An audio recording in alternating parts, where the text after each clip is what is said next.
je viens de l'Office de l'environnement qui a dans l'administration fédérale la responsabilité de la représentation de la Suisse dans l'IPCC, je veux dire IPCC GIEC en français. Alors, je fais ça depuis 22 ans. Alors, la première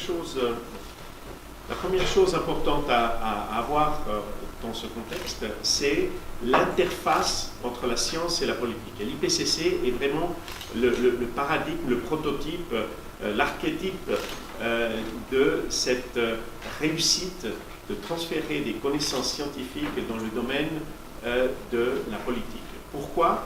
Eh bien, tout simplement parce que la science permet de comprendre tout le pipeline, en particulier des problèmes environnementaux.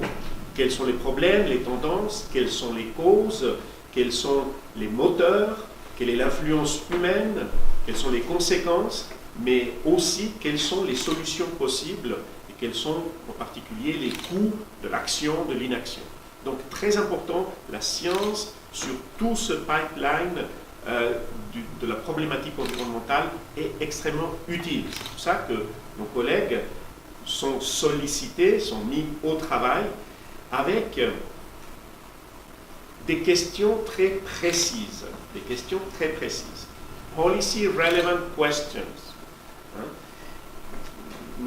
Pour l'application dans la politique, il ne s'agit plus de regarder la tour d'ivoire de la science, mais de dire, bon, vous êtes dans la société, la science est aussi quelque part un produit social, on peut en discuter, et donc, quelle est l'utilité de la science? Et on pose des questions extrêmement précises. Alors, j'ai pratiquement 3 blocs qui correspondent à ce que les gouvernements avaient organisé comme les 3 groupes de travail de l'IPCC. La première, c'est qu'est-ce qui se passe, quelles sont les tendances, qui sont les responsables, quelles sont les causes. Donc le groupe de travail 1 qui fait la détection des problèmes et l'attribution. Est-ce que les émissions humaines influencent le climat, la combustion des énergies fossiles? La deuxième question qui se pose, c'est quels sont les impacts, donc les travaux du groupe 2 dans lequel Andreas est un des vice-chairs. Et là, on regarde en fait les tendances, les capacités de notre système, les impacts. Et puis, finalement, ce qui intéresse les gouvernements, parce qu'ils sont là tous les jours, et Andrea veille sur nous dans cette politique climatique jour et nuit, c'est qu'est-ce qu'on peut faire, combien ça coûte, quels sont les moyens techniques. Donc, on a détection, attribution, les causes, et puis les solutions, les remèdes possibles. Bon, alors, on n'a pas beaucoup de temps, on va vite à quelques mots-clés.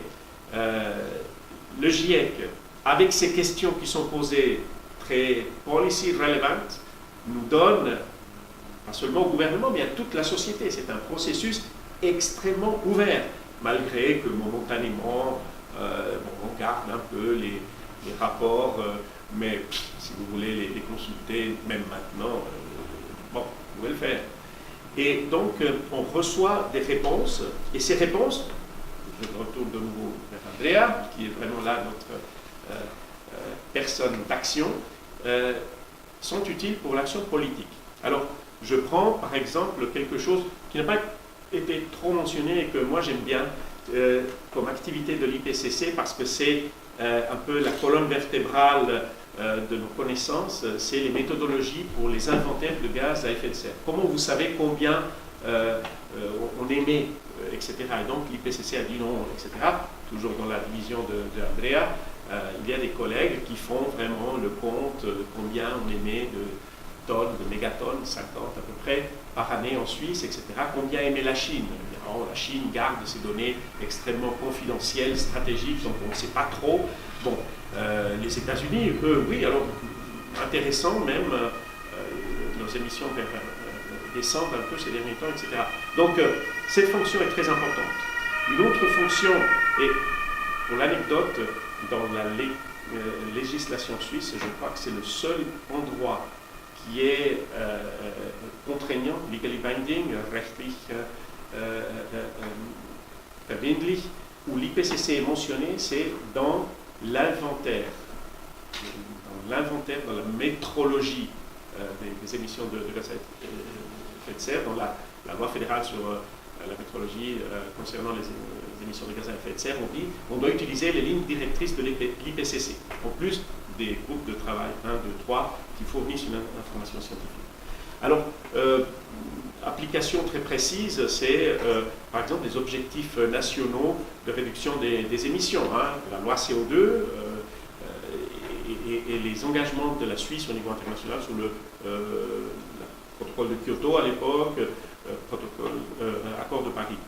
Et puis pour l'adaptation, aussi responsable pour la Suisse de cette stratégie du Conseil fédéral et sa mise en œuvre, l'IPCC donne des informations extrêmement utiles sur les réponses des systèmes, des écosystèmes, des systèmes géophysiques, les glaciers, etc. Et puis, ce qui intéresse aussi les gouvernements, gouverner c'est prévoir, c'est savoir ce qui peut se passer, et donc les modélisations.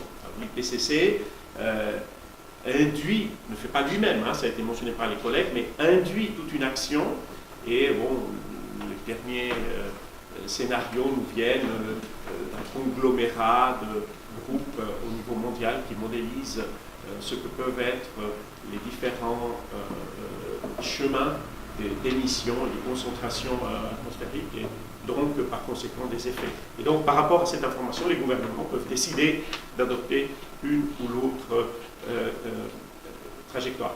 Je voudrais dire deux ou trois choses qu'il faut dire explicitement. La Suisse évidemment soutient, à travers l'Office de l'environnement, qui est le chef de file dans l'administration fédérale pour ces questions, soutient absolument les travaux de l'IPCC. Nous soutenons les collègues quand il faut les finances, quand il faut en nommant les experts, etc. Donc un soutien extrême de ce point de vue-là, parce que les produits qui sont fournis par l'IPCC sont d'une qualité extrême aussi. C'est l'organe qui fait la référence au niveau mondial. D'autre part, les questions de conflit d'intérêts. Alors, dans le jargon, etc., Andreas a un peu parlé de ça. Il a dit des phrases comme « oui, on balance », etc. Un peu techniquement, on reconnaît la pertinence des biais, mais on refuse les conflits d'intérêts. OK ? Si vous voyez la nuance, je peux vous expliquer après un petit peu ce que c'est un biais et ce que c'est un conflit d'intérêts. Et ça, conflit d'intérêts, non, nous avons une politique. Et on a beaucoup appris dans le processus lui-même, nous avons une politique extrêmement claire pour éviter ces conflits d'intérêts. Pour Sonia, peut-être, nous savons très bien ce que c'est que policy prescriptive. Nous savons, les gouvernements, comment éviter que les scientifiques disent au gouvernement des prescriptions comme ça. Nous acceptons fort bien et demandons ce qui est policy relevant, mais policy prescriptive, après, c'est des choses de souveraineté. Ce que je veux dire, encore une fois, c'est que, à l'image de la Suisse, et très franchement, depuis plus de 22 ans, et mes collègues sont là aussi, il est très difficile d'imaginer des influences en coulisses qui sont gagnantes. Évidemment, on ne peut jamais ignorer que certains gouvernements peuvent souhaiter, mais wishful thinking, mais à la fin, comme ça se fait de façon très démocratique dans une plénière où chacun est autorisé à parler, etc., très honnêtement, ma confiance dans l'IPCC pour être un des acteurs là est énorme. Et je pense qu'on voit venir les gens avec leurs intérêts et on voit quand ils veulent biaiser, etc.